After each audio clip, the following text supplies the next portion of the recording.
প্রতিবেদনে আইসি আমি একটা গৃহস্থের ছেলের কাছে আর কি বিয়ে বসবো তার জন্য। কেন গৃহস্থী ঘরের ছেলে কেন চান? গৃহস্থের ছেলেকে আমার ভালো লাগে তার জন্য। যেরকম হোক 18 কি বলি, যেরকমই বয়স হোক, বুড়া হোক জোয়ান হোক, আমার একটা মনের মানুষ গৃহস্থের ছেলেই চাই তার।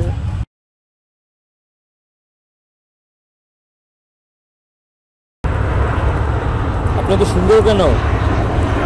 আল্লাহ বানাইছে তাই তো এত সুন্দর হয়েছে। আপনাকে এত সুন্দর বানানোর কারণ জানা আছে? না, সত্যি কথা, আমি কিন্তু ন্যাচারাল ভাবে অনেক সুন্দর। আমি সুন্দর, ওই যে আল্লাহ আমারে বানাইছে সুন্দর তাই তো হয়েছে সুন্দর। আচ্ছা আচ্ছা, বুঝতে পারছি। আপনি কি করেন এখন? আমি বাসা বাড়িতে কাজ করি, আমি থাকি খালার কাছে। বাসা বাড়িতে কাজ করি, একটা ছোট ভাই আছে, সৎ মা আর কি খেয়ে দিয়ে দিয়েছে, তাই খালার কাছে গেছি। ঢাকা থাকি, এই যে আচ্ছা আচ্ছা, ঢাকা থাকি খালার কাছে। ছোট ভাইটারে নিয়ে কাজ করি, কাজে আর কি টাকাও দেয় না বেশি, 5000 টাকা দেয়, ওইগুলোতে সংসার চলে। ছোট ভাইরে নিয়ে পড়ালেখা করাবো না, নিজের সংসার চালাবো। বুঝতে পারছি। তো আপনি এত সুন্দর মনের বাসা বাড়িতে কাজ করেন শুনে একটু খারাপ লাগলো। কি করবো, পেটের দায় এখন করা লাগবে। না তা ঠিক, যে পেটের দায় করা হয়। আপনি এডুকেশন তো একটু এদিকে, হ্যাঁ ঠিক আছে। তো আপনি মূলত প্রতিবেদন আসার কারণ কি? প্রতিবেদনে আইছে আমি যেন একটা মনের মানুষ পাই, যে আমার খাওয়ান পরন দিতে পারে, আমার পোশাক আশাক দিতে পারে, আমার 3 বেলা খাওয়ান আর কি দিতে পারে, তার জন্য আমি প্রতিবেদনে আছি। বুঝতে পারছি। না দেখেন, যে বিয়ে করে তার বউর সমস্ত দায়িত্ব তো জানার, এই জন্য প্রতিবেদন আসা লাগে।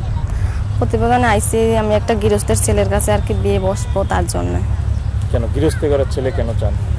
গৃহস্থের ছেলেকে আমার ভালো লাগে তার জন্য। এই ভালো লাগার কি কোনো কারণ আছে নাকি?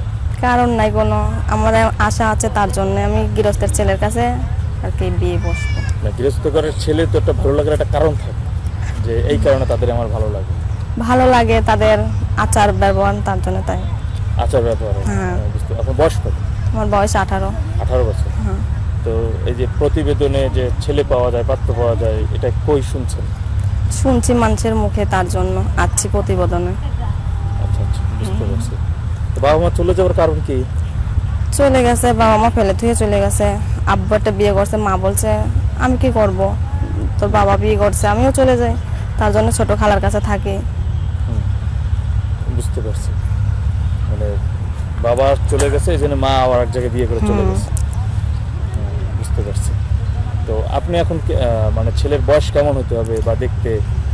যেরকম হোক 18 কি বলি, যেরকমই বয়স হোক, বুড়া হোক জোয়ান হোক, আমার একটা মনের মানুষ গৃহস্থের ছেলেই চাই তার। আচ্ছা আচ্ছা, বুঝতে পারছি। আপনি দেখতে এত সুন্দর একটা পরীর মতো মেয়ে, আপনি কেন বুড়া মানুষ বিয়ে করবেন? এমনি ভালো আর কি, প্রতিবেদনে তো ভালো মানুষই চাই, তার জন্য বুড়া জোয়ান যেরকমই হোক তার। আচ্ছা আচ্ছা, বুঝতে পারছি। থাকেন যেন কোথায় বললেন? ঢাকা মিরপুর, দেশের বাড়ি হয়েছে ফরিদপুর। দেশের বাড়ি ফরিদপুর, থাকেন হচ্ছে মিরপুরে। তো ভিডিও থেকে ফোন নাম্বার দিয়ে দেবেন? হ্যাঁ, নাম্বারটা দিয়ে দেবো। নাম্বারটা দেন। বন্ধুরা, কথা বলছিলাম সাদিয়ার সাথে, শুনছিলেন তার বিষয়, সে কেন প্রতিবেদন আসছে। তো আমি সাদিয়া আবার ফোন নাম্বারটি বলে দিতেছি। তার নাম্বার হচ্ছে 0133291685। নাম্বারটা আমি আবারও বলতেছি 0133291685। এই ছিল সাদিয়া আবার ফোন নাম্বার। তারপর আপনি ভালো থাকেন, আপনার জন্য দোয়া রইল।